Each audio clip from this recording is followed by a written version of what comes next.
Good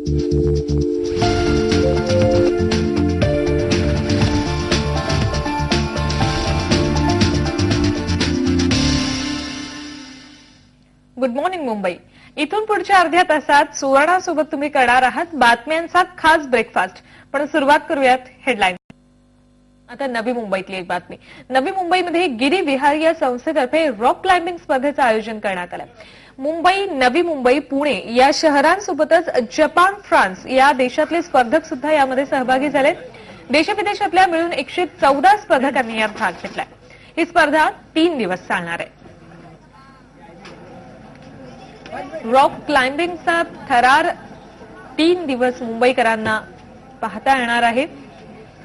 देशविदेशातल्या अशा एकूण 114 स्पर्धकांनी रॉक क्लाइम्बिंगमध्ये सहभाग नोंदवलाय. नवी मुंबईमध्ये गिरी विहार या संस्थेतर्फे रॉक क्लाइम्बिंग या स्पर्धेचं आयोजन करण्यात आलेलं आहे.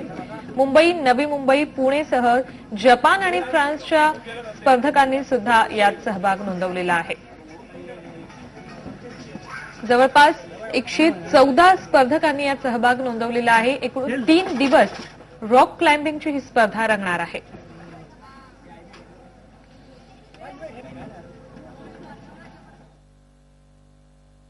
कॉम्पिटिटिव्ह स्पिरिट त्यांचे निर्माण होतो. एक ते चॅलेंज ते फेस करू शकतात.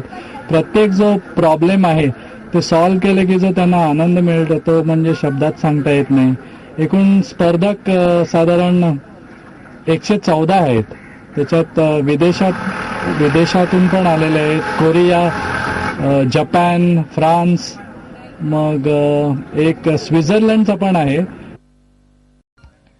ब्रेक नंतर पुन्हा भेटूयात. तुम्ही पाहत राहा झी 24 तास, एक पाऊल पुढे.